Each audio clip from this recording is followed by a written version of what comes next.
اللہ تبارک و تعالی اس طرح سے ارشاد فرماتا ہے سبحان الذی اسرا، اللہ نے اپنی پاکی سے شروعات کی ہے. سبحان الذی اسرا، پاک ہے وہ ذات جس نے سیر کرایا. اب یہاں اسرا سیر کرایا ثابت ہو رہا ہے کہ سیر کرانے والے کے ساتھ ساتھ وہ بھی سیر کرانے والا موجود تھا. اسرا، سبحان الذی اسرا، پاک ہے وہ ذات جس نے سیر کرایا. اللہ رب العزت نے اس واقعے کو اپنی پاکی سے شروعات کیا. بِعَبْدِهِ لَيْلًا مِّنَ الْمَسْجِدِ الْحَرَامِ إِلَى الْمَسْجِدِ الْأَقْصَى، اپنے خاص بندے کو مسجد حرام سے مسجد اقصی تک. الَّذِي بَارَكْنَا حَوْلَهُ لِنُرِيَهُ مِنْ آيَاتِنَا، وہ مسجد کہ جس کے ارد گرد ہم نے برکتیں رکھی تاکہ ہم اسے اپنی نشانیاں دکھائیں. انہ هو السمیع البصیر، بے شک وہ سننے اور دیکھنے والا ہے. بے شک وہ سننے اور دیکھنے والا ہے. اس سے مراد بعض حضرات نے اللہ تبارک و تعالی کو لیا انہ سے مراد، اور اکثر کا اجماع ہے کہ یہاں حضور علیہ الصلوۃ والسلام ہے. دونوں باتیں ہو سکتی ہیں لیکن زیادہ صحیح حضور علیہ الصلوۃ والسلام کی ذات گرامی ہے، چونکہ یہاں بات تو حضور کی اللہ تعالیٰ کر رہا ہے. شروعات کی اپنے پاکی سے، اور انہ هو السمیع البصیر، جس کو سیر کرایا، جس کا واقعہ بیان کیا، جس کو اپنے پاس بلایا، اس کا ذکر ہو رہا ہے. تو اللہ رب العزت نے جب معراج کے لیے بلایا، اپنے قرب خاص میں ملاقات کے لیے بلایا، اس واقعے کو اپنے پاکی سے بیان کیا. اور اتنا ہی نہیں، حضور علیہ الصلوۃ والسلام کس طرح معراج کو جاتے ہیں یہ واقعہ آپ سماعت کیے، بارہا آپ نے سنا ہوگا، لیکن ہر سال آپ سنتے ہیں اور ممکن ہے الگ الگ مقرر سے سنتے ہوں گے. حضور علیہ الصلوۃ والسلام ہجرت سے تقریباً 5 سال پہلے، 5 سال قبل جو ہے آپ حضرت ام ہانی اپنے چچا زاد ہمشیرہ کے گھر آرام فرما رہے تھے کہ اچانک جبریل امین 50,000 فرشتوں کی جماعت کے ساتھ حضور علیہ الصلوۃ والسلام کی خدمت میں حاضر ہوتے ہیں. جبریل امین دیکھتے ہیں کہ حضور آرام فرما رہے ہیں. اب آخر جبریل امین حیران ہو جاتے ہیں کہ آقا کو اگر آواز دے کر کے جگایا تو یہ بے ادبی ہو جائے گی، اب آخر کروں تو کیا کروں. جبریل امین ہاتھ باندھ کر کے کھڑے ہو جاتے ہیں. پروردگار عالم نے یہ منظر دیکھ کر کے فرمایا یا جبریل قبل قدمائے، اے جبریل میرے محبوب کے قدموں کو چوم لے. سبحان اللہ. اے جبریل میرے محبوب کے قدموں کو چوم لے. جبریل امین نے اپنی کافوری آنکھیں اور اپنے ہونٹ حضور کے قدموں پہ رکھ سبحان دیے. اللہ. بے شک حضور علیہ الصلوۃ والسلام جب بیدار ہوئے تو جبریل امین عرض کرتے ہیں ان اللہ اشتاق الی لقائک یا رسول اللہ، یعنی اے اللہ کے پیارے حبیب، اللہ تبارک و تعالی آپ کی ملاقات کا مشتاق ہے. بے شک. اللہ تعالیٰ کو آپ کی ملاقات کا اشتیاق ہے. حضور علیہ الصلوۃ والسلام جب بیدار ہوئے تو مجھے یہ بتائیے کہ جس کے قدموں، جس نبی کے قدموں کو چومنے والا جبریل امین فرشتوں کا سردار ہو اور جس کی ملاقات کا مشتاق پروردگار ہو، واہ واہ. خالق کائنات ہو، اس کی شان کا اندازہ کون کر سکتا ہے؟ بے شک. اس عظیم الشان نبی کی شان کا اندازہ کون کر سکتا ہے؟ حضور جب بیدار ہوئے تو آپ کے سامنے سواری پیش کی گئی. وہ سواری براق ہے. جبریل امین علیہ السلام روایت میں آتا ہے کہ جنت میں جب براق تلاش کرنے گئے، سواری کے لیے منتخب کرنے کے لیے گئے، آپ فرماتے ہیں کہ وہاں پہ 70,000 براق دیکھے اور ہر براق ایک دوسرے سے خوبصورت تھا, ایک دوسرے سے حسین تھا. جبریل امین سوچ رہے ہیں ان میں سے کون سا براق منتخب کر لوں. یہی سوچ رہے تھے, اسی اسنا میں آپ کی نگاہ ایک براق پر پڑتی ہے جو اپنا سر جھکائے زارو قطار رو رہا تھا. اللہ اکبر. جبریل امین کہتے ہیں اے براق یہ بتا, آج تو حضور کی آمد ہے, آج تو رسول کائنات کی آمد ہے, زمین اور آسمان خوش ہے, کل کائنات خوشی سے ذرہ ذرہ جھوم رہا ہے. اے براق یہ بتا تیری آنکھوں میں آنسو کیسے, تو کیوں رو رہا ہے؟ تو وہ براق کہتا ہے اے جبریل میری بھی منزل وہی ہے جس کے طالب باقی براق ہے, فرق اتنا ہے کوئی محبوب کو رو کر کے منا لیتا ہے, کوئی ہنس کر کے منا لیتا ہے, اور میں اپنے محبوب کو پانے اور منانے کے لیے, ان کی سواری کے لیے, منتخب ہونے کے لیے رو رہا ہوں. شاید میرا رونا ہی اللہ کی بارگاہ میں پسند آ جائے. سبحان اللہ بے شک. اللہ اکبر. اس براق کا رونا اللہ کی بارگاہ میں پسند آ گیا. جس وقت حضرت جبریل امین نے براق کو یہ خوشخبری سنائی کہ اے براق تجھے حضور کی سواری کے لیے منتخب کر لیا گیا ہے, اس براق کی خوشی کی انتہا نہ رہی. دیکھتے ہی دیکھتے اس میں اور حسن و جمال آ گیا. حضور علیہ الصلوۃ والسلام کی بارگاہ میں جو براق پیش کیا گیا تھا, میں آپ کو اس کے بارے میں بتانا چاہوں گا. براق دراصل برق سے لیا گیا ہے. بے شک بے شک برق عربی میں بجلی کو کہتے ہیں. بے شک. کچھ حضرات نے معاذ اللہ رب العالمین اپنی کتابوں میں یہاں تک لکھا کہ حضور ہماری طرح تھے. مثلا مولوی اسماعیل دہلوی نے اپنی کتاب تقویت الایمان میں, مولوی اسماعیل نے اپنی کتاب تقویت الایمان میں لکھا کہ انبیاء اولیاء سب ہماری طرح بشر تھے. میں ان ظالموں سے کہنا چاہتا ہوں میرے آقا علیہ الصلوۃ والسلام جس سواری پہ سوار ہو کر کے گئے تھے وہ براق تھا. اب براق معلوم ہے برق سے لیا گیا ہے. قرآن پاک میں اللہ تعالیٰ ارشاد فرماتا ہے یکاد البرق یخطف ابصارہم, یعنی قریب تھا کہ بجلی ان کی نگاہوں کو اچک لیتی. بے شک بے شک. قریب تھا کہ بجلی ان کی نگاہوں کو اچک لیتی.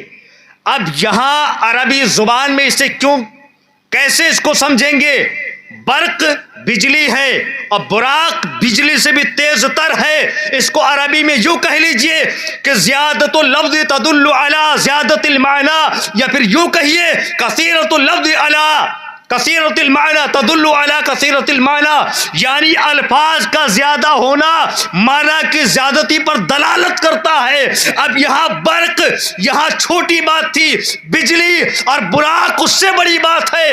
تو جو لوگ رسول کائنات کو اپنے جیسا بشر بتاتے ہیں وہ ذرا بجلی کے ننگی تار کو ایک بار ہاتھ لگا کے دکھا دے, انشاءاللہ تعالی مسئلہ حل نہیں بلکہ ختم ہو جائے گا.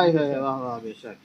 جو لوگ اپنی طرح بشر کہتے ہیں وہ بجلی کے ننگی تار کو ایک بار پکڑ کے بتا دے, کیونکہ میرے آقا تو بجلی سے بھی تیز تر براق پہ سوار ہو کے گئے تھے نا, برق سے بھی تیز تار براق, اس پر سوار ہو کر کے میرے آقا معراج کے لیے تشریف لے گئے. میں عرض کرتا چلوں حضور علیہ الصلوۃ والسلام کی بارگاہ میں جب وہ سواری پیش کی گئی, حضور علیہ الصلوۃ والسلام اس براق پہ سوار ہونے لگے تو براق نے ذرا سی شوخی کی. جبریل امین نے غضب آلود نگاہوں سے دیکھ کر کے فرمایا, ایک ہی جھڑک دی کہ اے براق تو شوخی کرتا ہے. ایک ہی جھڑک میں براق پسینہ پسینہ ہو گیا اور کہنے لگا اے جبریل میں نے شوخی نہیں کی ہے بلکہ مجھے تو اپنی قسمت پہ وجد آیا ہے, میں نے ناز کیا ہے کہ کہاں میں اور کہاں حبیب خدا کہ مجھے سواری کے لیے منتخب کر لیا گیا ہے. میرے آقا علیہ الصلوۃ والسلام کی وہ ذات پاک ہے, جب اس سواری پہ سوار ہونے کا وقت آیا میرے آقا نے اس وقت توقف فرمایا ذرا سا. جبریل امین عرض کرتے ہیں یا رسول اللہ اس توقف کا مطلب کیا ہوا؟ توقف کہتے ہیں ٹھہر جانے کو کسی معاملے میں. توقف کا مطلب کیا ہے؟ اس کا کیا سبب ہے؟ میرے آقا فرماتے ہیں اے جبریل آج میری نوازشات کے لیے خصوصی معاملات ہیں. اے جبریل میرے لیے جنتی براق سواری کے لیے موجود ہے. اے جبریل میرے لیے 50,000 فرشتوں کی جماعت خدمت کے لیے حاضر ہے. اے جبریل سارے معاملات تو ہے لیکن میں اپنی امت کے بارے میں سوچ رہا ہوں. اے جبریل میں اپنی امت کے بارے میں سوچ رہا ہوں آخر پل صراط سے میری امتی کو ہر امتی کو گزرنا ہوگا جو 50,000 سال کا ایک دن کا وہ سفر ہوگا. اللہ اکبر. اس کو کیسے میری امت سفر طے کرے گی؟ تو اس وقت پروردگار عالم نے فرمایا اے محبوب آپ امت کی فکر نہ کریں ہم ایسے گزار دیں گے کہ آپ کی امت کو خبر بھی نہیں ہوگی. تو اسی کو اعلیٰ حضرت فرماتے ہیں کہ پل سے گزارو کہ راہ گزر کو خبر نہ ہو. پل سے گزارو کہ راہ گزر کو خبر نہ ہو. جبریل پر بچھائیں تو پر کو خبر نہ ہو. سبحان اللہ. بے شک. حضرت جبریل امین علیہ السلام حضور علیہ الصلوۃ والسلام کے ساتھ ہیں. اس کے بعد میں وہ سواری وہاں سے چلتی ہے. احادیث میں آتا ہے کہ اس سواری کا معاملہ یہ تھا براق کا کہ وہ اپنی نگاہ منتہا پہ یعنی منتہائے نگاہ پہ قدم رکھتا تھا. وہ براق جہاں اس کی نگاہ کی آخری حد ہوتی تھی وہاں اپنا قدم رکھا کرتا تھا. اب آپ مجھے یہ بتائیے ہم لوگ ایک خاکی ہیں یعنی مٹی کا ہمارا مجسمہ ہے. آدم علیہ السلام کی جب تخلیق ہوئی ہم سب آدمی کیوں کہلاتے؟ کیونکہ ہم آدم کی اولاد ہیں نا اس لیے ہم آدمی کہلاتے ہیں. آدم علیہ السلام کی جب تخلیق ہوئی قرآن پاک میں اللہ تعالیٰ فرماتا وَإِذْ قَالَ رَبُّكَ لِلْمَلَائِكَةِ إِنِّي جَاعِلٌ فِي الْأَرْضِ خَلِيفَةً. یعنی اور یاد کرو جب تمہارے رب نے فرشتوں سے فرمایا کہ میں زمین میں اپنا خلیفہ بنانے والا ہوں نائب بنانے والا ہوں. قالوا اتجعل وغیرہ آگے آیت کریمہ لمبی ہے بیان کروں گا تو تفصیل میں نہیں جانا. مثال دینا تھا کہ آدم علیہ السلام کی جب تخلیق ہوئی تو ایک مسقال خاک منگوائی گئی اور اسی خاک کو مائع معین میں ملایا گیا جس سے آپ کا مجسمہ تیار کیا گیا. پھر حضور علیہ الصلوۃ والسلام کے نور سے ہی آپ کو زندہ کیا گیا. تو یہ جسم خاکی ہے ہم اور آپ خاکی ہیں مٹی کے ہیں لیکن ہماری آنکھوں میں تھوڑا سا نور ہے اور جب ہم اپنی نگاہ اٹھاتے ہیں تھوڑے سے نور سے تو ہم آسمان چاند سورج ستارے سب کو دیکھ لیتے ہیں جبکہ کروڑوں میل دور ہے ہم سے یہ سب. تو بتائیے ہماری آنکھ میں تھوڑا سا نور ہے جس سے ہم یہ سارا کچھ دیکھ لیتے ہیں. ارے جو سراپا نور ہے اس کا عالم کیا ہوگا؟ جو سراپا نور ہے اس کا عالم کیا ہوگا؟ جو جنت سے نورانی سواری لائی گئی اس کا عالم کیا ہوگا؟ پروردگار عالم نے جس براق کو آپ کے لیے منتخب فرمایا تھا جو براق آپ کی خدمت میں بھیجا گیا تھا وہ براق کا معاملہ ایسا ہے کہ جہاں اس کی نگاہ آخری ہوتی وہاں اس کے قدم پڑا کرتے تھے. اس رفتار سے براق چلا کرتا تھا. اللہ اکبر. میں عرض کرتا چلوں جبریل امین علیہ السلام ہے اور تمام فرشتے 50,000 ہیں. اتنے فرشتوں کے ساتھ ساتھ آپ ملائکہ کے جھرمٹ میں صلاۃ و سلام کی فضا جھوم رہی ہے اور آپ اندازہ فرمائے کہ بلانے والا بھی نور ہے جانے والا بھی نور ہے اور باراتی بھی نور ہے دولہا بھی نور ہے. وہ بھی کیا سما ہوگا جس میں رسول کائنات علیہ الصلوۃ والسلام سفر فرما رہے ہیں معراج کا.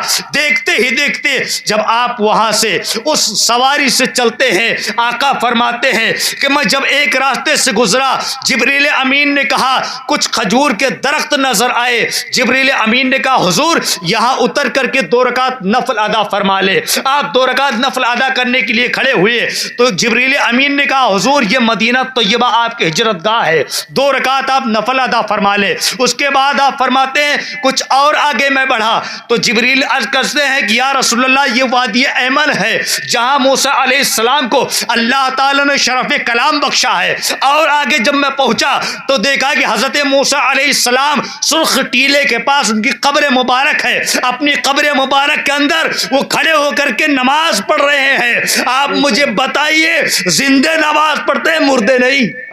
بے شک زندے نماز پڑھتے ہیں مردے نہیں۔ جو بعض ظالموں نے معاذ اللہ لکھا کہ نبی معاذ اللہ مر کر مٹی میں مل گئے، ان ظالموں کو سوچنا چاہیے کہ قبر کے اندر موسیٰ علیہ السلام کیسے نماز ادا فرما رہے تھے، اور پھر موسیٰ علیہ السلام قبر کے اندر نماز بھی ادا فرما رہے ہیں اور مسجد اقصیٰ میں بھی موجود ہے، چھٹے آسمان پہ بھی موجود ہیں۔ انبیاء کرام بیک وقت میں کئی مقامات پہ رہ سکتے ہیں، بے شمار دلائل ہیں۔ اتنا وقت نہیں کہ میں سارا واقعہ کے ساتھ یہ بھی لے لوں، ورنہ میں آپ کے سامنے اتنی تفصیل رکھ دیتا، اتنے حوالے رکھ دیتا کہ کوئی جرت نہ کرتا آپ سے پوچھنے کی۔ حضور علیہ الصلوۃ والسلام سرخ ٹیلے کے پاس سے گزرتے ہیں، آپ نے دیکھا کہ حضرت موسیٰ کلیم اللہ علیہ السلام اپنی قبر اطہر کے اندر کھڑے ہو کر کے نماز ادا فرما رہے ہیں۔ آپ اس چیز کا اندازہ کر لیں کہ روحیں جو ہے نماز کے لیے ضروری ہے رکوع، سجدہ، قیام، یہ فرائض میں سے ہے نا۔ روحیں یہ سب نہیں کر سکتی ہیں، اس کے لیے جسم کا ہونا ضروری ہے۔ اپنے جسم کے ساتھ وہ نماز عطا فرما رہے تھے۔ اس کے بعد پھر حضور علیہ الصلوۃ والسلام مسجد اقصیٰ پہنچ جاتے ہیں، بیت المقدس پہنچ جاتے ہیں۔ وہاں دیکھا تو آدم علیہ السلام سے لے کر کے حضرت عیسیٰ علیہ السلام تک تمام انبیاء و مرسلین موجود تھے، تمام انبیاء سابقین وہاں موجود تھے۔ حضور علیہ الصلوۃ والسلام جب پہنچے تو دیکھا کہ تمام کے سارے انبیاء کرام سابقین جو تھے موجود تھے، مصلی خالی تھا، آپ کا انتظار ہو رہا تھا۔ یہاں میں روک کر کے ایک بات کہنا چاہوں گا آپ سے، کبھی کبھی جب آپ کی مسجد کا امام جب تھوڑا دیر سے آتا ہے نا تو یاد رکھنا حضور علیہ الصلوۃ والسلام کی سنت ادا کر رہا ہے۔ یہاں تمام نبی اور رسول ہیں جو مسجد اقصیٰ میں حضور کا انتظار کر رہے ہیں، رسول اللہ بعد میں آ رہے ہیں اور تمام انبیاء صفے باندھے کھڑے ہیں۔ ثابت ہوا کہ امام تھوڑی دیر سے آئے تو حضور کی سنت ادا کر رہا ہے۔ تو اس لیے حضور علیہ الصلوۃ والسلام جب آئے، آپ تشریف لائے، حضرت جبریل نے اذان پڑھی، رسول کائنات علیہ الصلوۃ والسلام نے نماز پڑھائی۔ آپ مجھے یہ بتائیں کہ جس نماز کا مؤذن جبریل امین ہو اور نمازی مقتدی آدم علیہ السلام ہو، شیس علیہ السلام ہو، نوح علیہ السلام ہو، ادریس علیہ السلام ہو، موسیٰ علیہ السلام ہو، عیسیٰ علیہ السلام ہو، یحییٰ علیہ السلام ہو، تمام انبیاء سابقین ہو، بتائیے اس نماز کی شان کا اندازہ کون کر سکتا ہے کہ امام المرسلین، امام الانبیاء، مقتدی تمام انبیاء و رسول، اور مؤذن وہ فرشتوں کا سردار جبریل امین علیہ السلام ہوں، اس نماز کی شان کا اندازہ کون کر سکتا ہے؟ اس کے بعد میں اب تمام انبیاء کرام کے بیچ بھی صلاۃ و سلام کی فضا گونج اٹھی۔ میرے آقا علیہ الصلوۃ والسلام کہ سواری اس شان و شوکت سے وہاں سے نکلتی ہے مسجد اقصیٰ سے کہ دیکھتے ہی دیکھتے آسمان اول آ گیا۔ میرے آقا فرماتے ہیں ثم عرج بی، یعنی مجھے بلندیوں پر لے جایا گیا، مجھے اوپر لے جایا گیا۔ دیکھتے ہی دیکھتے آسمان اول آ گیا۔ حضرت آدم علیہ السلام پہلے آسمان پر موجود تھے۔ جب جبریل امین نے آسمان پہ جا کر کے دروازہ کھٹکھٹایا تو دربان نے کہا کون ہے؟ تو جبریل امین کہتے کہ میں جبریل ہوں۔ تو دربان نے کہا من معک، تمہارے ساتھ کون ہے؟ تو جبریل امین کہتے میرے ساتھ جناب محمد رسول اللہ صلی اللہ تعالی علیہ وسلم ہیں۔ دربان نے کہا کہ دروازے انہی کے لیے کھولے جائیں گے، مرحبا سید المرسلین، آئیے، دروازے آپ ہی کے لیے کھولے جائیں گے۔ میرے آقا تشریف لے گئے، پہلے آسمان پر آدم علیہ السلام سے ملاقات ہوتی ہے، پھر دوسرے آسمان پر اگلے نبی، تیسرے سے اگلے نبی ہوتے کرتے ہر آسمان پہ تمام نبیوں سے ملاقات ہوتی رہی۔ چھٹے آسمان پر موسیٰ علیہ السلام پہلے سے ہی موجود تھے، تمام انبیاء کرام سے ملاقات ہوتی رہی۔ دیکھتے ہی دیکھتے سدرۃ المنتہا آ گیا، جہاں جبریل امین کا آخری مقام تھا، اس سے آگے حضرت جبریل نہیں جا سکتے تھے۔ جبریل امین رسول اللہ کی بارگاہ میں عرض کرتے ہیں، اے حبیب اللہ، اس سے آگے آپ کو اکیلے ہی جانا ہوگا، بے شک بے شک، اگر میں اس سے آگے ایک بال بھی بڑھ گیا تو اللہ تعالیٰ کی انوار و تجلیات میرے پروں کو جلا کر خاک کر دیں گی۔ اللہ اکبر۔ دیکھو، اگر آپ لوگ خاموشی سے سنیں گے تو پھر میرا دل نہیں لگے گا، بولتے رہیے۔ اگر بولیں گے نہیں تو میرا دل نہیں لگے گا۔ ویسے ہی کم لوگ بیٹھے ہیں، میں آپ کے یہاں پہلی بار آیا ہوں، مجھے احساس ہونا چاہیے کہ زندہ دل حضرات یہاں موجود ہیں۔ حضور علیہ الصلوۃ والسلام کی بارگاہ میں حضرت جبریل امین نے عرض کی، یا رسول اللہ، اگر میں اس سے ایک بال برابر بھی آگے بڑھا تو اللہ تعالیٰ کی انوار و تجلیات میرے پروں کو جلا کر خاک کر دیں گی۔ اے محبوب پروردگار، اس سے آگے آپ ہی کو جانا ہوگا۔ تو میرے آقا علیہ الصلوۃ والسلام کی تو شان یہ ہے، اللہ تعالیٰ قرآن پاک میں ارشاد فرماتا ہے، انا ارسلناک شاہدا، یعنی اے محبوب، میں نے آپ کو مشاہدہ فرمانے والا بنا کر کے بھیجا ہے۔ حضور علیہ الصلوۃ والسلام جب حضرت خلیل اللہ علیہ السلام کو آگ میں ڈالا جا رہا تھا تو آپ کی پیشانی میں میرے آقا بصورت نور اس معاملے کو دیکھ رہے تھے۔ جب جبریل امین نے عرض کیا کر کے کہ اے اللہ کے خلیل، آپ کو آگ میں ڈالا جا رہا ہے، اگر میرے لیے کوئی حکم ہو تو حکم دیجئے، میں آپ کی خدمت کے لیے حاضر ہوں۔ لیکن خلیل اللہ نے فرمایا، اما الیک فلا، مجھے تیرے ساتھ کوئی حاجت نہیں ہے۔ اس کے بعد میں عرض کرتے ہیں جبریل امین کہ اے خلیل اللہ، پھر اللہ کی بارگاہ میں آپ عرض کیجئے کہ اللہ مجھے آگ میں ڈالا جا رہا ہے۔ تو خلیل اللہ فرماتے ہیں، جانتا ہے میرا وہ رب جلیل کہ آگ میں پڑتا ہے اس کا خلیل، میں ایسے کیوں کہوں کہ مجھے آگ میں ڈالا جا رہا ہے؟ کیا اللہ تعالیٰ نہیں جانتا ہے؟ کیا وہ سمیع و بصیر نہیں ہے؟ تو اس کے بعد میں جبریل امین کہتے ہیں، اے اللہ کے پیارے خلیل، پھر آپ مجھے کوئی حکم دیجئے، میں وہاں تک جا سکتا ہوں جہاں تک کوئی نہ نبی جا سکتا ہے نہ رسول، میری وہاں تک شناشائی ہے، میں وہاں تک پہنچ سکتا ہوں۔ تو میرے آقا نے فرمایا، جبریل، تو نے میرے دادا خلیل اللہ سے کیا کہا تھا کہ میں وہاں تک جا سکتا ہوں جہاں کوئی نہیں جا سکتا؟ اے جبریل، آج دیکھ، میں وہاں جا رہا ہوں جہاں تو بھی نہیں جا سکتا۔ سبحان اللہ سبحان اللہ۔ اے جبریل دیکھ، میں وہاں جا رہا ہوں جہاں تو بھی نہیں جا سکتا۔ اب اگر بتا تیری کوئی خواہش ہو، کوئی آرزو، کوئی تمنا ہو تو بتا، میں پیغام پہنچا دوں گا۔ تو جبریل امین بھی کتنی خوبصورت وہاں پہ اپنی بات رکھتے ہیں۔ عرض کرتے ہیں، یا رسول اللہ، توجہ چاہوں گا، عرض کرتے ہیں، یا رسول اللہ، جب آپ کی امت پل صراط سے گزر رہی ہو تو اس وقت مجھے یہ حکم ہو جائے، اس خدمت کا موقع مل جائے کہ آپ کی امت پل صراط سے گزرے اور مجھے پر بچھانے کا موقع مل جائے اور آپ کی امت میرے پروں کے اوپر سے گزر جائے، سبحان اللہ سبحان اللہ۔ کہ پل سے گزارو کہ راہ گزر کو خبر نہ ہو، جبریل پر بچھائے تو پر کو خبر نہ ہو۔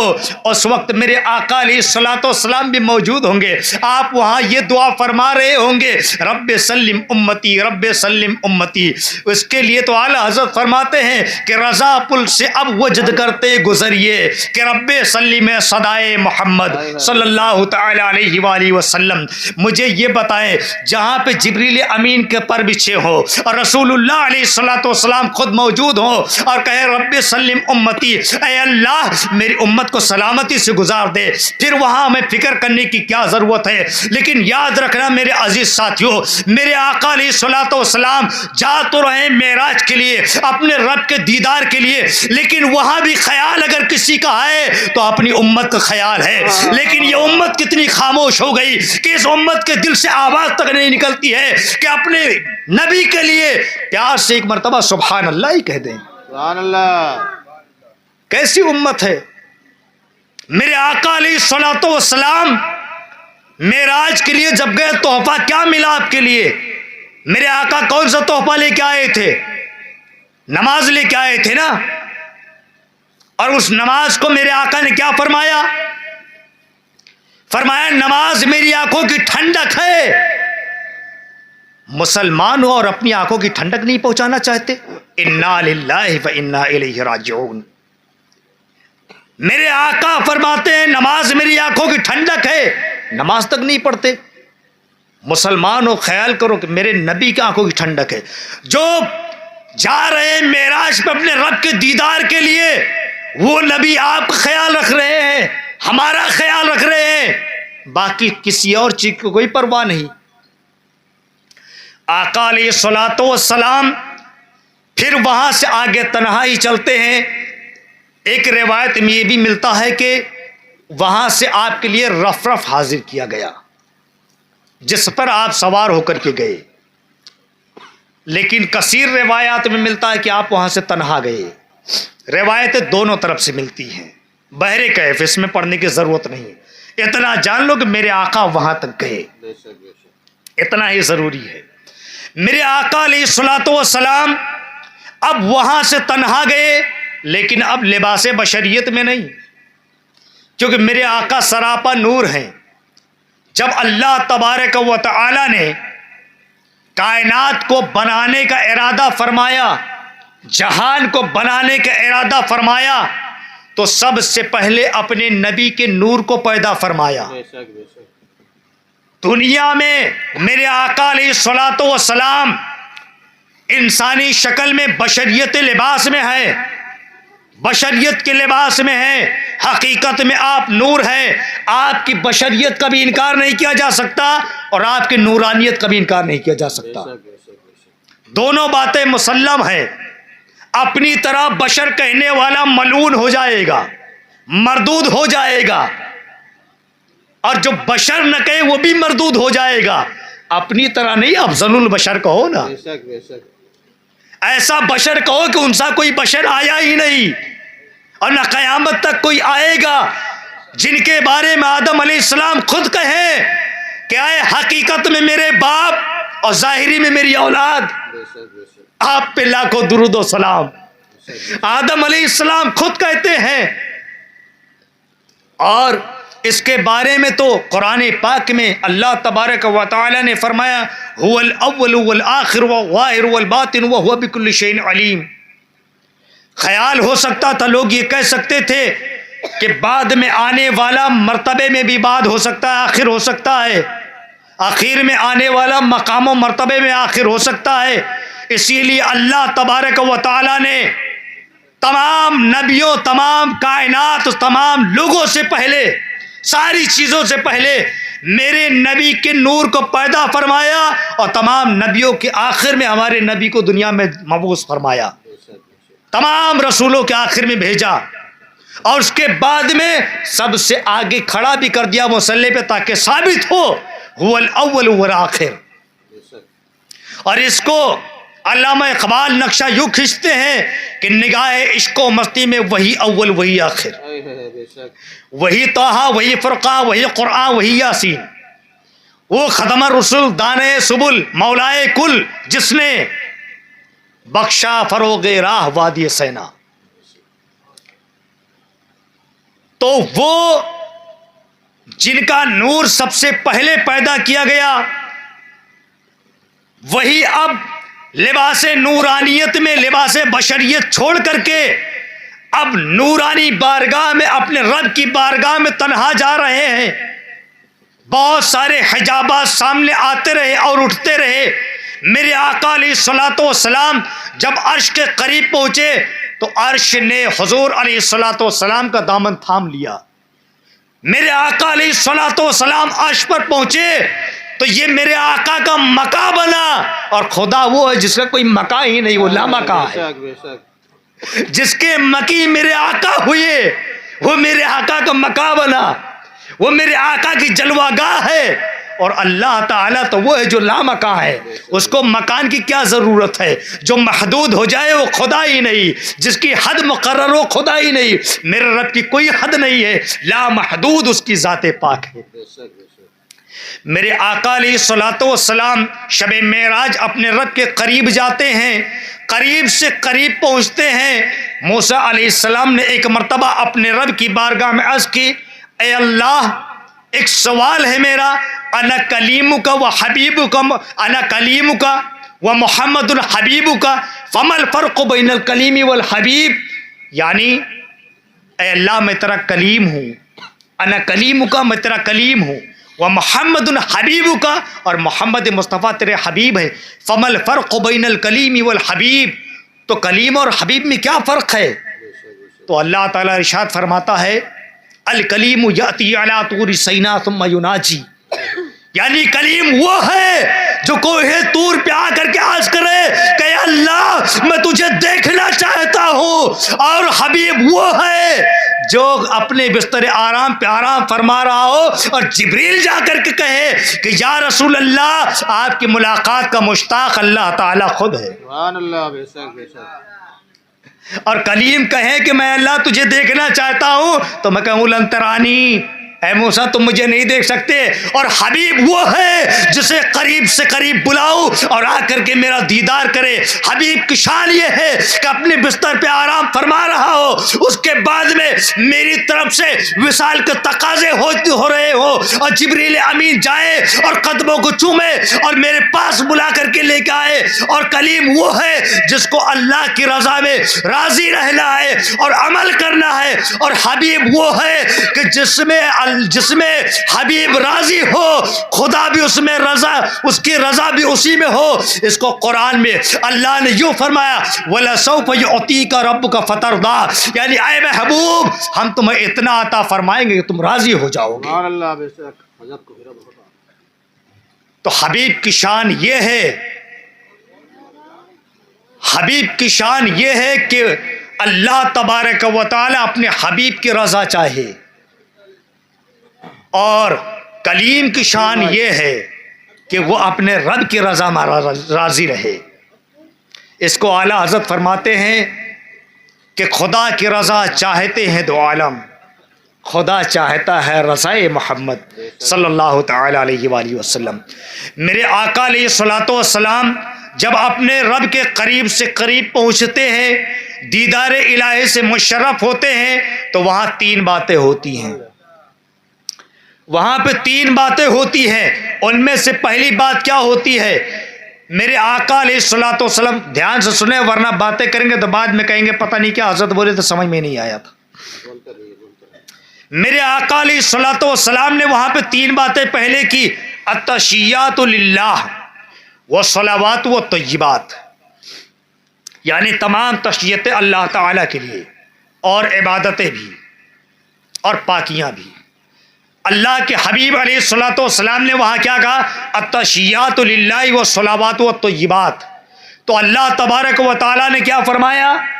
السلام علیک ایھا النبی ورحمۃ اللہ وبرکاتہ، بے شک بے شک یعنی اے نبی آپ پر سلامتی ہو، آپ پہ میری رحمت ہو اور برکتیں بھی۔ بے شک میرے آقا علیہ الصلوۃ والسلام نے باقی اپنے امتیوں کو شامل کرتے ہوئے یوں عرض کیا السلام علینا وعلی عباد اللہ الصالحین، یعنی ہم پر بھی سلامتی ہو اور جو تیرے نیک بندے ہو، جو تیری عبادت کرنے والے ہو، ان پر بھی سلامتی ہو۔ اللہ تبارک و تعالیٰ کی بارگاہ میں یہ دعا فرمائی۔ آج جو نماز میں التحیات پڑھتے ہو یہ تحفہ وہی کا ہے۔ میرے آقا علیہ الصلوۃ والسلام نے جب کہا التحیات للہ والصلوات والطیبات تو پروردگار عالم نے کیا فرمایا؟ السلام علیک ایھا النبی ورحمۃ اللہ وبرکاتہ۔ میرے آقا نے کیا کہا؟ السلام علینا وعلی عباد اللہ الصالحین۔ تو یہ معراج کے واقعے میں پیش آیا۔ اس کے بعد میں میرے آقا علیہ الصلوۃ والسلام کو وہاں سے جو تحفہ ملا، اپنی امت کی بخشش کے لیے جو میرے آقا نے مانگا، تین طرح کے علوم میرے آقا کو ایسے عطا فرمائے گئے جن میں سے خاص علوم وہ تھے جنہیں میرے آقا خود جانے، باقی کسی کو نہ بتائیں، اور ایک علوم ایک طرح کے وہ تھے جو آپ اپنے خاص صحابہ کو بتائیں، خواص کو بتائیں، اور باقی کو نہ بتائیں، اور ایک طرح کا علم وہ تھا جس سے آپ جسے چاہے اسے جو چاہے وہ بتائیں۔ تین طرح کے علوم آپ کو عطا فرمائے گئے، ان میں سے جو آخری حصے کے علوم تھے جو ساری کائنات کے لوگوں کو بتانے کی اجازت تھی، جسے چاہے بتائیں اور جسے نہ چاہے نہ بتائیں۔ اس علم کا عالم یہ ہے کہ آج علماء، محققین، محدثین، مفسرین جب علم کی روشنی میں باتیں کرتے ہیں تو کائنات کا پورا ذرہ چھان ڈالتے ہیں۔ اس علم کا یہ عالم ہے، تو جو پوشیدہ رکھنے کے لیے حکم ہوا تھا اس علم کا عالم کیا ہوگا، جس کے بارے میں میرے اللہ نے فرمایا اے محبوب یہ علم کسی کو نہ بتانا، جو راز و نیاز کی باتیں ہوئی ہیں یہ کسی کو نہ بتانا۔ ان میں سے بہت ساری چیزیں وہ ہیں جیسے یاسین، طٰہٰ، مزمل، مدثر، اور جو ایسی آیتیں ہیں الف لام میم، حامیم، عین سین قاف، ایسی جو آیتیں آئی ہے جو آج علماء کے سمجھ میں نہیں آتی ہے، لیکن میرے رسول پہ قرآن نازل ہوتا گیا، میرے آقا فرماتے ہیں میں جانتا ہوں۔ یعنی دینے والا جان رہا ہے، لینے والا جان رہا ہے۔ بے شک اللہ تبارک و تعالیٰ نے اپنے محبوب کو کیا دیا، اب اور محبوب نے کیا لیا، کیا باتیں ہوئی، کیا راز کی باتیں ہوئی، وہ دینے والا جانے اور لینے والا جانے۔ میرے آقا علیہ الصلوۃ والسلام کو جب یہ تحفہ دیا گیا، معراج المومنین دیا گیا، الصلاۃ معراج المومنین، اللہ تبارک و تعالیٰ نے مومنوں کے لیے بھی معراج رکھا ہے، اپنے حبیب کے بعد ان کے غلاموں کے لیے بھی معراج رکھا ہے، امتیوں کے لیے بھی رکھا ہے۔ کاش کہ یہ امتی زندہ دل پھر سے اٹھ کھڑے ہو اور اپنے رب کی بارگاہ میں صلاۃ پڑھے، نماز پڑھے، اور پروردگار عالم کی بارگاہ میں کھڑے ہو کر کے روئے اور اتنا سکون سے پڑھے کہ انہیں معراج نصیب ہو جائے۔ معراج کا مطلب یہ ہوا کہ جب اپنے رب کے سامنے کھڑے ہو تو جو خیال کرو کہ پروردگار عالم کو میں دیکھ رہا ہوں۔ میرے آقا نے فرمایا کہ جب تم نماز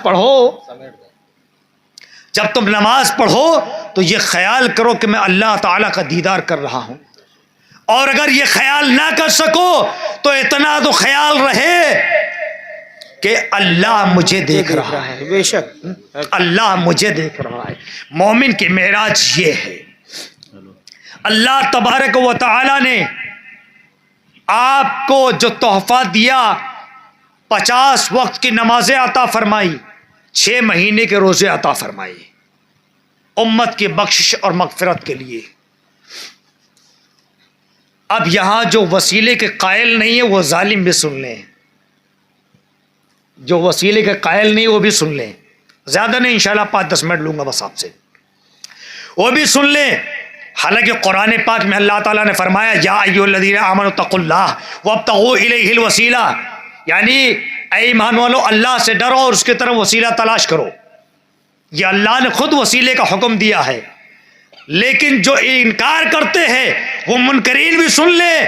موسیٰ علیہ السلام چھٹے آسمان پر موجود ہے جب 50 وقت کی نمازیں ملی تھی اور اللہ کے پیارے حبیب لے کر کے آئے 50 وقت کی نمازیں، 6 مہینے کے روزے، اور موسیٰ علیہ السلام نے جب دیکھا اور پوچھا یا رسول اللہ تحفے میں کیا ملا ہے، آقا فرماتے ہیں اے موسیٰ مجھے تحفے میں میری امت کے لیے 50 نمازیں 6 ماہ کے روزے ملے ہیں۔ موسیٰ علیہ السلام آج کہتے ہیں یا رسول اللہ نمازیں کم کروا لیجئے، آپ کی امت نہیں پڑھ پائے گی۔ یہاں وسیلہ موسیٰ علیہ السلام بنے ہیں نمازیں کم کروانے کے لیے۔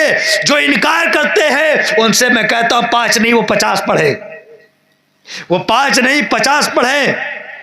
اچھا اللہ تعالیٰ تو جانتا تھا نا، اس کو تو معلوم تھا نا کہ آخر میں 5 ہی رہ جائیں گی، تو پھر 9 بار کیوں بلایا، بار بار 5 ہی 5 کیوں کم کیا آپ نے؟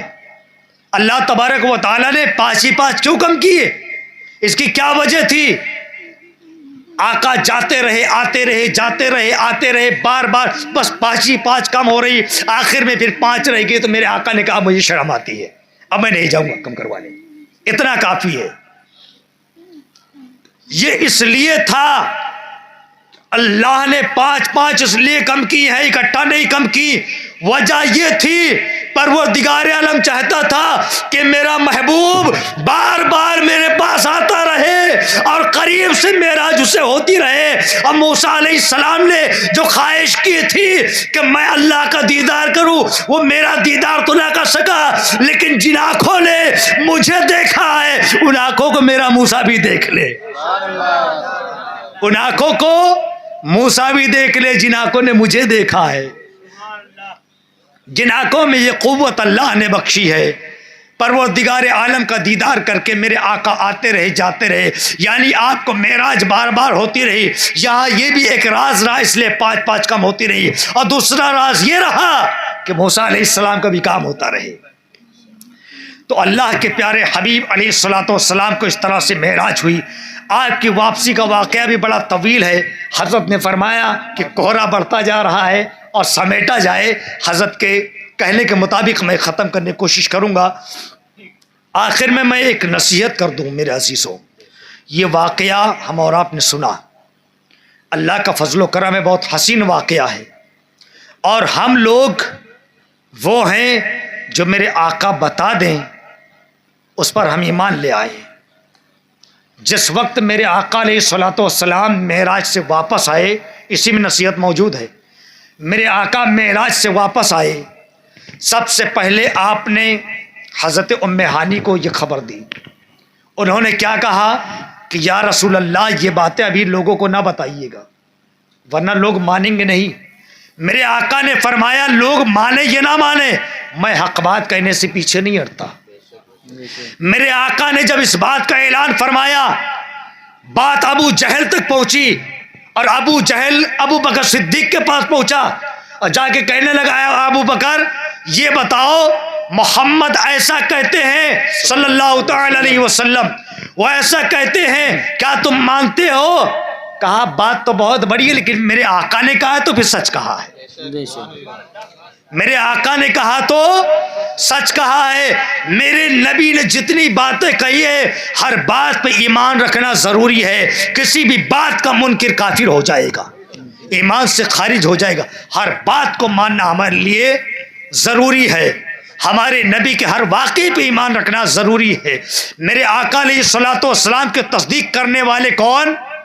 معراج کے تصدیق کرنے والے کون؟ صدیق اکبر ہے، ابو بکر صدیق رضی اللہ تعالیٰ عنہ ہے، اسی لیے آپ کو صدیق اکبر کہا گیا، اسی لیے صدیق اکبر کہا گیا کیونکہ آپ نے آپ کی نبوت کا بھی سب سے پہلے تصدیق کیا۔ آپ ہی ہیں جو معراج کی بھی تصدیق کر رہے ہیں، ہر معاملے پہ آپ صداقت۔ اس کے بعد میں میرے آقا کی بارگاہ میں وہ ابو جہل کافر آتا ہے اور آ کر کے کہتا ہے اے محمد کیا پوری قوم کے سامنے یہ بات کہہ سکو گے؟ میرے آقا نے فرمایا ہاں میں یہ بات کہہ سکتا ہوں۔ میرے آقا نے ساری قوم کے سامنے جب یہ بات کہی تو ابو جہل بھی موجود تھا، بڑے بڑے کفار وہاں موجود تھے، وہ ظالم موجود تھے جو آپ کی نبوت کا انکار کرتے تھے، خدا کے خدائی کا انکار کرتے تھے۔ میرے آقا علیہ الصلوۃ والسلام نے جب یہ بات کہی تو کئی کافروں نے دعویٰ کیا کہ میں جانتا ہوں آپ کبھی مسجد اقصیٰ نہیں گئے ہیں، آپ مجھے یہ بتائیں اس کے دروازے کتنے ہیں، اس کے ستون کتنے ہیں، اس کی کھڑکیاں کتنی ہیں اور کون سی چیز کدھر ہے؟ فوراً جبریل امین نے مسجد اقصیٰ آپ کی نگاہوں کے سامنے کر دیا۔ میرے آقا علیہ الصلوۃ والسلام نے نگاہوں کے سامنے مشاہدہ فرمایا، ایک ایک نشانی بتاتے رہے، ایک ایک نشانی بتاتے رہے۔ اس کے بعد میں کچھ کافروں نے یہ کہا ہو سکتا ہے کسی نے بتا دیا ہو، آپ نے یاد کر لیا ہوگا، پھر بھی ماننے سے انکار کر دیا۔ وہ کافر تھے اس لیے انکار کیا۔ ہم اور آپ کیا ہیں؟ مومن ہے نا، اس لیے ہمارا ایمان ہونا چاہیے۔ انکار کر دیا۔ اس کے بعد میں کافروں نے انکار کیا، کہا یہ کوئی نئی بات نہیں ہے، کوئی نئی بات بتاؤ، معراج کی رات آپ نے کچھ دیکھا ہو تو؟ میرے آقا نے فرمایا ہاں نئی بات ہے نا۔ فرمایا تمہارے جو 3 قافلے آ رہے ہیں ایک قافلہ وہ آ رہا ہے جو کل شام تک پہنچ جائے گا، ایک قافلہ وہ آ رہا ہے جو کل دوپہر تک پہنچ جائے گا، اور اس کا ایک اونٹ بھی گم گیا تھا، اور اس کے بعد وہ ڈھونڈ رہا، تلاش کر رہا ہے، رو رہا تھا، دوڑ رہا تھا، بھاگ رہا تھا، میں نے آواز دی تیرا اونٹ ادھر ہے، اور وہ حیران ہو گیا کہ یہاں محمد کی آواز کیسے آئی۔ بے شک اس کے بعد میں فرمایا ایک اور تیرا قافلہ وہ ہے جو کل صبح صادق تک پہنچ جائے گا، طلوع آفتاب تک پہنچ جائے گا۔ پھر وہ قافلے جیسا جیسا وقت میرے آقا نے بتایا تھا وہ قافلے اسی وقت پر پہنچے۔ ان قافلوں نے ان سے جب پوچھا تو اسی وقت سب نے بتایا ہاں یہ دشواریاں یہ معاملات ہمارے ساتھ پیش آئی، محمد نے سچ کہا ہے، اب ہم سب ان پر ایمان لاتے ہیں۔ بہت سارے کافروں نے کلمہ پڑھا، ایمان بھی لائے، لیکن ابو جہل ہی رہ گیا۔ اس کا نام کیا تھا معلوم ہے کسی کو؟ اصلی نام کیا تھا بتا دوں؟ بتا کے ختم کرتا ہوں۔ اس کا نام تھا ابو الحکم۔ کیا نام تھا؟ ابو الحکم۔ ساری دنیا اس کو کیا کہتی تھی؟ ابو الحکم، یعنی حکمتوں کا باپ۔ لیکن میرے آقا نے اسے ایک ڈگری دے دی، وہ ڈگری کیا؟ ابو جہل، یعنی جاہلوں کا باپ۔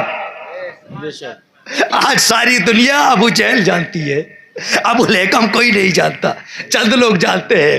میں آپ سے اتنا کہنا چاہوں گا کہ آپ نے جو سماعت کیا ہے، آپ اس وقت تک گناہوں سے بچے رہے اور اس محفل میں رہے جہاں اللہ و رسول کا ذکر ہوا، جہاں اللہ و رسول کی بڑائی بیان ہوئی۔ اللہ تبارک و تعالی ہمیں سمجھنے اور عمل کرنے اور پختہ ایمان رکھنے کی توفیق عطا فرمائے، بالخصوص 5 وقتہ نمازی بنائے۔ آمین ثم آمین۔ میں اسی پہ ختم کرنا چاہوں گا، وما علینا الا البلاغ المبین۔ کھڑے ہو جائے، صلوات و سلام پڑھ لیں۔